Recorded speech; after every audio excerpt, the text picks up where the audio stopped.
Welcome back to the Wealth Actually podcast, the show that features artists, entrepreneurs, experts, and commentators that will give you the right knowledge, planning, and guidance so you can preserve your assets and enjoy your wealth.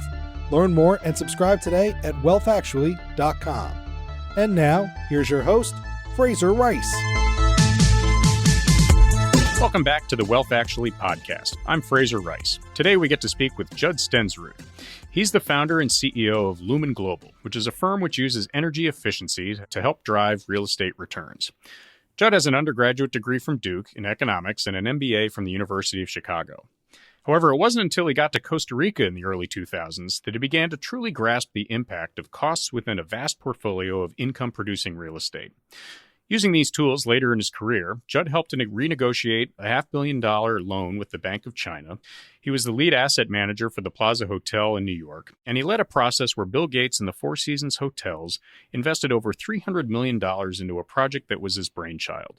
Recognizing the typical reasons that investors miss out on maximizing their profits led him to found LUMEN Global. Welcome aboard, Judd. Thank you for having me, Fraser. So tell us a little bit about how your Costa Rica experience and how that impacted your view on managing real estate.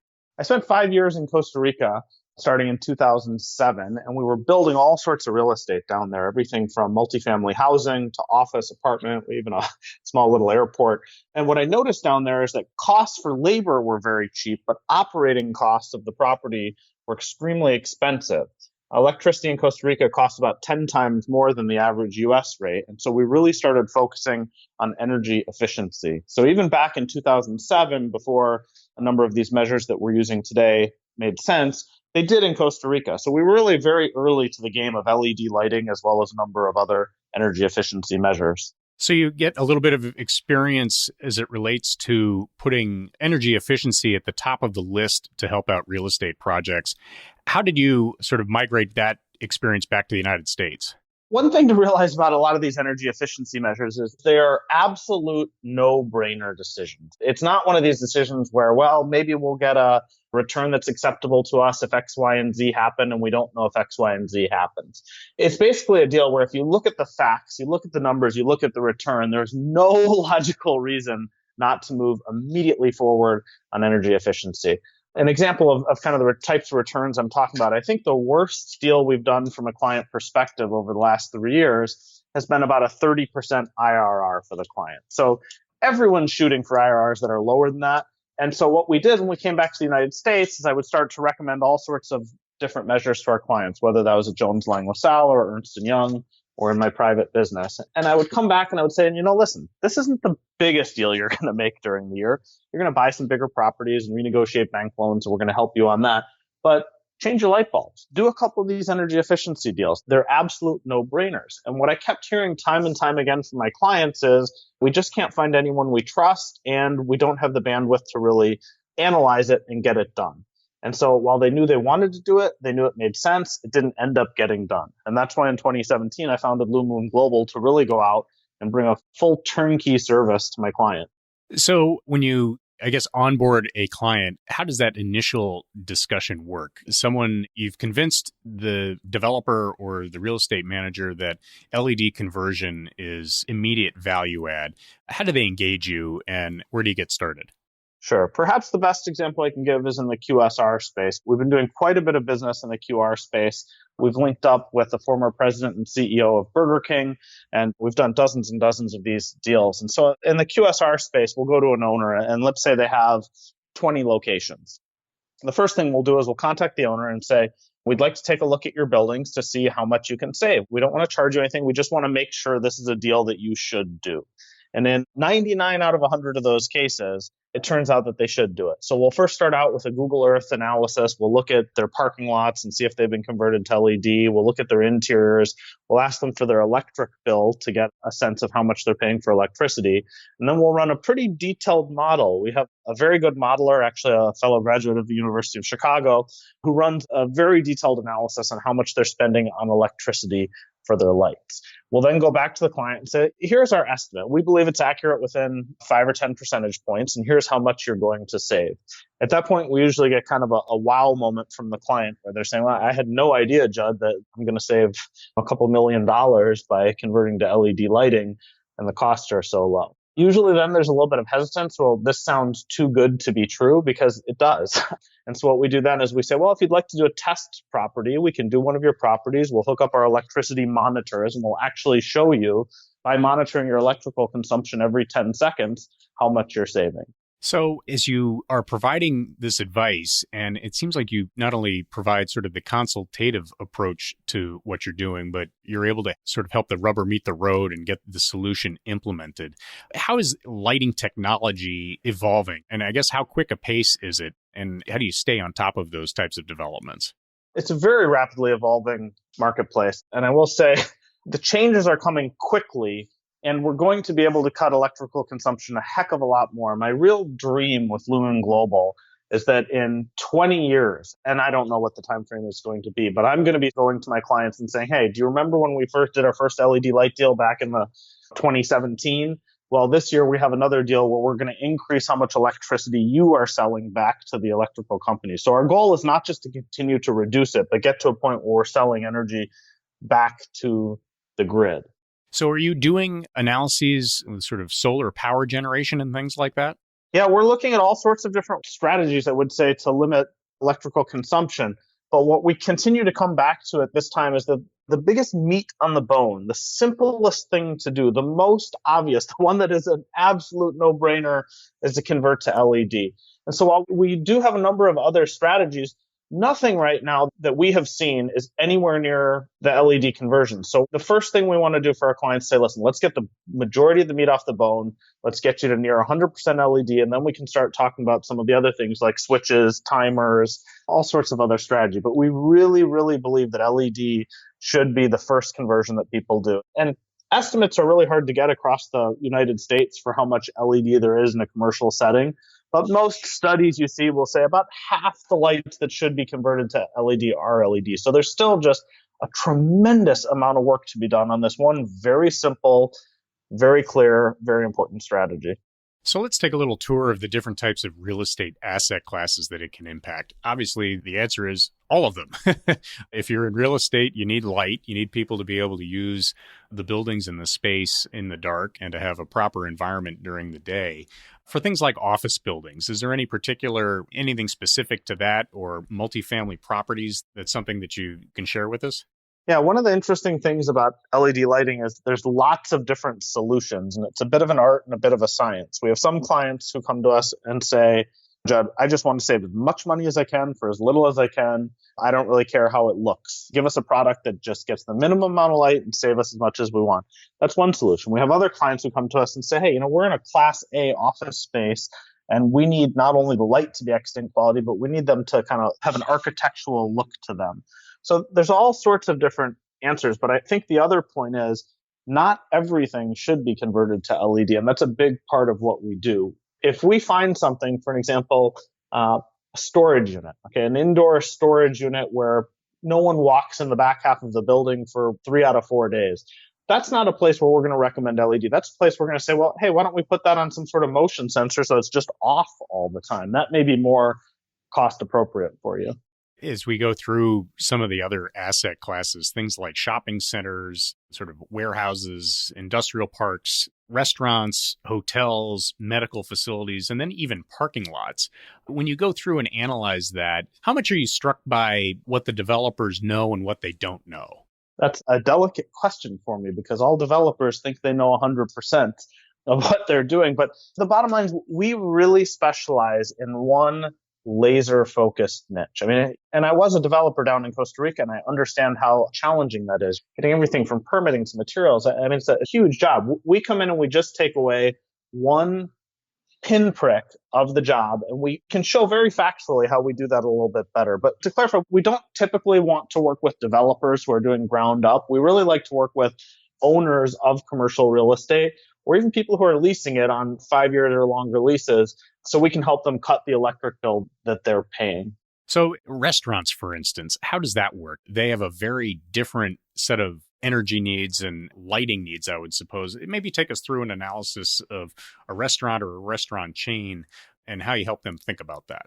There's several components we look at when we're going to a business. The things you really need to look at is what is their electric rate? Are they paying a lot for electricity or a very little amount? We've done deals we did a I guess it was a 28 package of restaurants spread across Maine, New Hampshire, and Massachusetts. We finished that up a couple months ago. They had extraordinarily high electric rates because that part of the country has very high electric rates. We've done other deals in Oklahoma where it's very cheap electricity. So those two have different parameters that we need to look at. Something that does make sense financially in Massachusetts at a high electric rate may not make sense to do in Oklahoma. So we really look at every individual light across the entire portfolio. We look at how long those lights are on during the day. That's a very key point. If the light's not on very much, it probably doesn't make sense for you to change it to LED.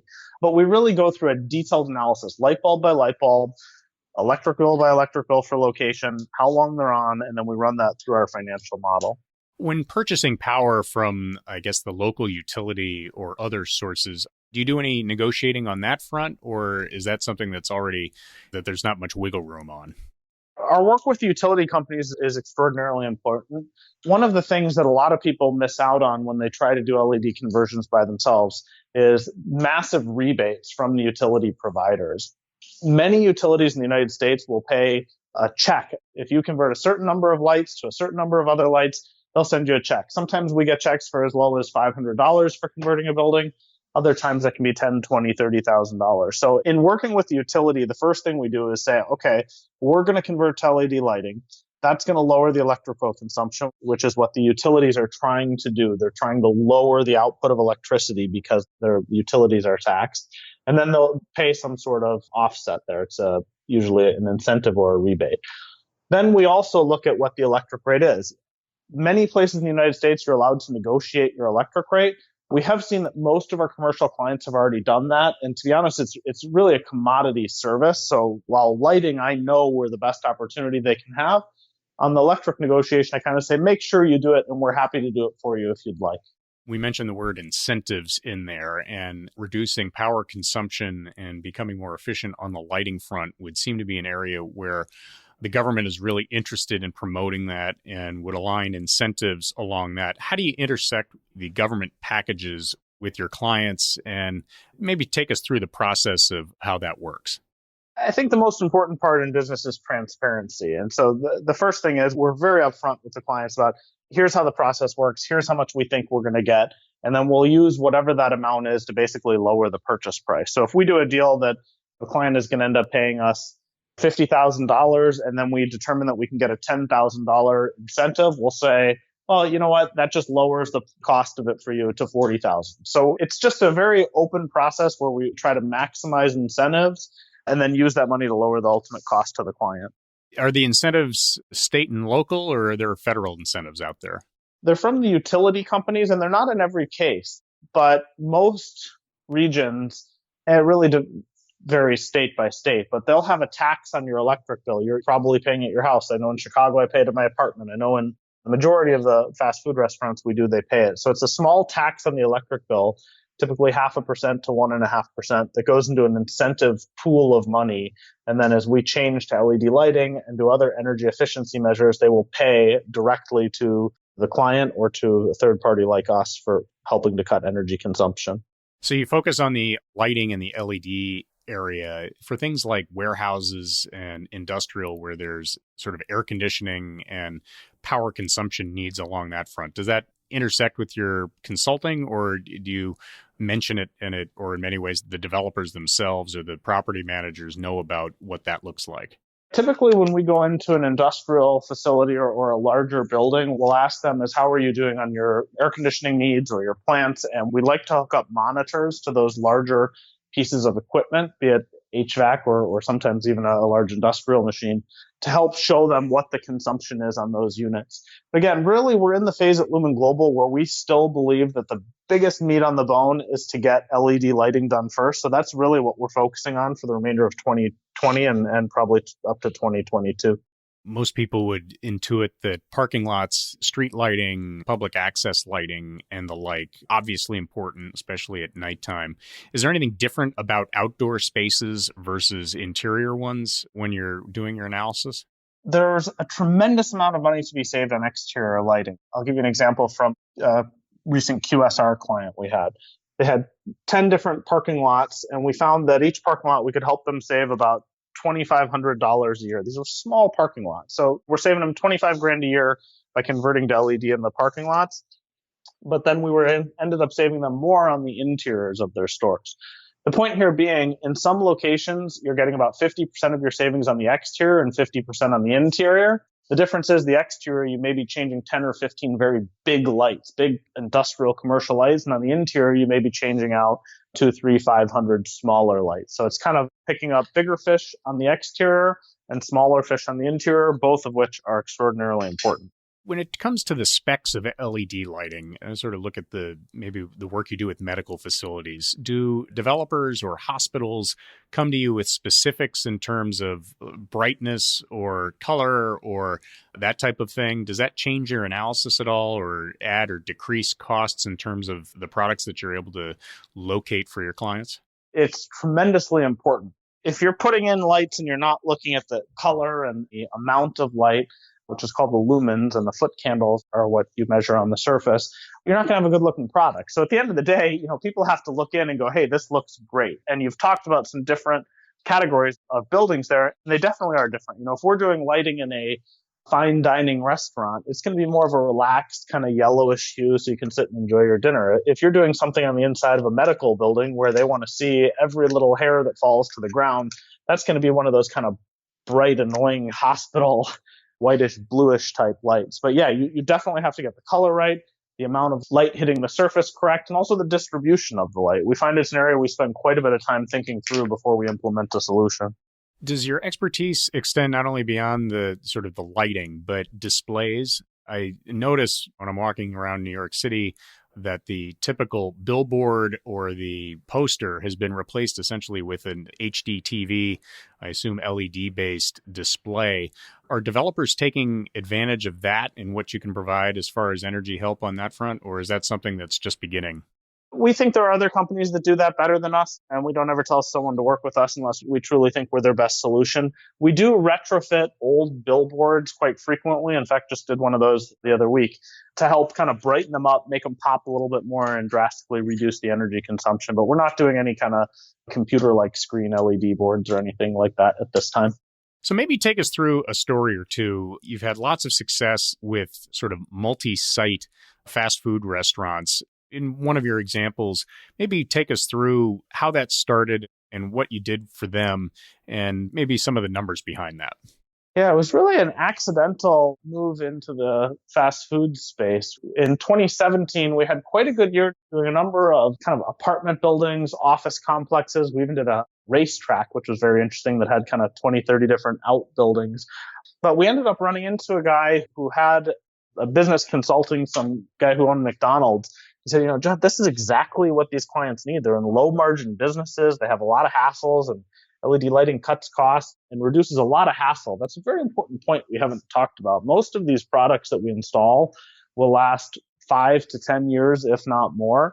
And so if you're a business owner, you no longer have to have your employees getting up on ladders and changing light bulbs, which can be time consuming, costly, and dangerous. So we did this deal in 2017, maybe early 2018 for the McDonald's owner. He had 15 stores and he just could not be happier. He said, listen, you need to call my friends that have other McDonald's stores and do this for them. So we ended up picking up a couple other packages of McDonald's owners like that had in the 10 to 15 store range. And everyone just absolutely thrilled with what we'd done. And what we do with those stores in particular, and we don't offer this to all clients, but what we do in the QSR space is we say, okay, if we're going to end up saving you X number of dollars, call it $100,000, let's just split that savings. Lumen Global will pay for all material and install on the front end. You have literally no cost up front. And then as the savings roll in, let's just split those savings in a fair way. Typically $3 for us, $7 for them out of every $10 we save. From a fast food perspective, where you've got a building, you've got parking, you've got drive-through capabilities where you have, as we talked about before, sort of different types of lighting challenges and efficiencies that you can put in play. Maybe take us through a warehouse conversion and maybe some of the issues that are inherent with that. Every building is so different, and you have to understand that there's height differences. So you need to get the right equipment in there to make sure you can reach the ceiling of a warehouse, for example. Some of these warehouses are working 24 hours a day. and they have lines going beneath them. So sometimes you'll even need to schedule some sort of shutdown for a very small amount of time. But working within the company's needs is very important to make sure that we're not disrupting service. We feel like we've really become expert at that over the years and have a highly trained staff that really stay out of the way of the people working in the buildings. So we're in a challenging economic environment now, and especially for real estate developers who have tenants who have taken a real heart attack to sales, and they're looking at dropping rents to sort of maintain the stability of their rent rolls. It would seem to me that your services now could be particularly interesting to developers because instead of maybe expanding their portfolios, especially for the ones who may not have the resources to do so, but the ability to eke out even more pennies out of what they currently have and to keep things cash flow positive, that the L.E.D conversions might be an interesting way to do that. Are you seeing an uptick in interest on that front? Of course, no one hopes for a recession or a difficult economic time because there's real suffering for people throughout the country. It is a fact that Lumen's global services become more desirable as the economy gets more challenging. What we've seen over the past couple of years is a number of owners of commercial real estate really focusing on expansion. How can I buy more properties? How can I grow? How can I get bigger? Things are great. I have a lot of money coming in. And what we've started to see over the last couple of months as the economy has become more challenging is those same owners starting to say, well, I'm not really going to continue to buy right now. I need to continue to figure out how to improve my operations. So we definitely believe we're going to be seeing a significant uptake in the coming months. And I think the important part of our business model right now is that we don't need our clients to have any budget to deal with us. They don't need to write us a check on day one. All of the savings that we produce were paid out of those savings. So our deals are typically cash flow positive on day one. It's truly a win-win. And as you're starting to chart out, anybody charting out 2020 at this point, that's a little scary. But 2021, 22, 23, where do you see sort of, or maybe a better question is, different regions of the country? Are there some that are more receptive to your story? And are you sort of aligning your efforts in that direction? Or is it really geography independent? We have a fairly aggressive growth strategy at Lumen Global. And the way we came up with it is actually we looked at Amazon Prime's expansion plans. And there's a wonderful map that really was kind of an aha moment for us, which showed where Amazon Prime was delivering in, I believe it was 2014 versus 2017. And when Amazon Prime started, they went to where you would think. They went to downtown Chicago, downtown Manhattan, Washington, D.C. in the center, Seattle in the center. So we've looked at that map and said, okay, where are the population centers here? And then we've overlaid on top of that what's called propensity to consume fast food as we move into the fast food section. Some areas of the country just eat a lot more of that food than others. And then the third component we're really looking at is electric rates. In some place like the East Coast, where the electric rates are extraordinarily high, the financial returns and the gains for our client are even higher. So we're focusing on those geographic expansion areas. Right now, we have teams up and running. Our mobile teams can really go anywhere, but we're Chicago, Atlanta, Florida. We have kind of a Boston and a New York area, and we're continuing to expand into Texas and Tennessee over the coming months. You mentioned Amazon, and I always think of sort of distribution centers. And here in New York, we had the failed bid for their headquarters and so on. If you were to, and I guess in some sense, they build what they want, so they're not retrofitting as much as some other types of situations. But if you had 10 minutes with Jeff Bezos, what would you tell him as far as savings you might have in store for his organization if he were able to engage you? I think you hit the nail on the head. We typically are not looking to go with people who are building from the ground up. We're typically going from people who own existing real estate to help retrofit that. That's not to say we haven't been involved with any ground up stores, but we really like to go to people and say, let's look at what you currently have in place and let's see how much additional savings we can get you. I guess in terms of some of the number one things I say to clients, what we typically hear is, we'll contact someone and say, we believe we can save you energy. And they'll say, no, we did that already. We already made sure we're energy efficient. And we say, well, that's what most people think, but why don't we look at it? Why don't we do a real kind of MBA level financial analysis on this? Let's truly look at it by the numbers and see what the hard dollar amount you can save is, and then see if it's worth it for the price that we can get it done for. We talked about the background in Costa Rica and some of the lessons you learned there. Do you do work internationally? And if so, is it made more complicated, obviously, by cultural and governmental and even language differences and currency differences? You've got so much on your plate right now. Can that international business be useful? And what steps might you take to do that? Just as electric rates vary greatly across the United States, there's even a larger difference when you look internationally. We are fairly busy right now in the United States. With that being said, we definitely are even in the process of quoting a couple of projects. We have a multi-building owner in Mexico City who we're starting to look at. There's another group out of Puerto Rico who we're starting to look at. So yes, we absolutely would look at international projects, but other than the stuff in Costa Rica that I did 10 or 15 years ago, we've not done anything international as Lumen Global. Got it.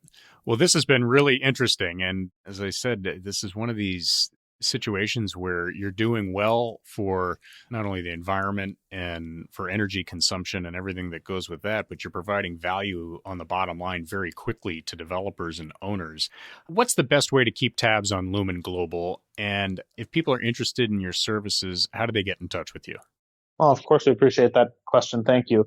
Yeah, we would say reach out to us. If you are an owner of commercial real estate, or if you have a friend or a colleague who owns commercial real estate and hear this podcast, I would say give Judd a call or an email. My email is judd@lumenglobal.com. That's JUDD @lumenglobal.com. Or give me a call, 847-922-0764. And we'll tell you if we think it makes sense to get you an analysis of your properties. Terrific. Judd, thanks for speaking with us. And again, we're going to be following your company with great interest here, and I'm sure my listeners are going to be interested in hearing more from you. In the meantime, we'll sort of weather out this coronavirus storm. And for our listeners, while I'm thinking of it, I'll have all that contact information in the show notes as well. Judd, thanks again. Thank you, Fraser. Have a great day. Thank you for listening to this episode of Wealth Actually, hosted by Fraser Rice, author of the book Wealth Actually and a leading private wealth manager. Head on over to wealthactually.com where you can subscribe to this podcast, get your own copy of the Wealth Actually book, and connect with Fraser directly. We'll see you next time on Wealth Actually.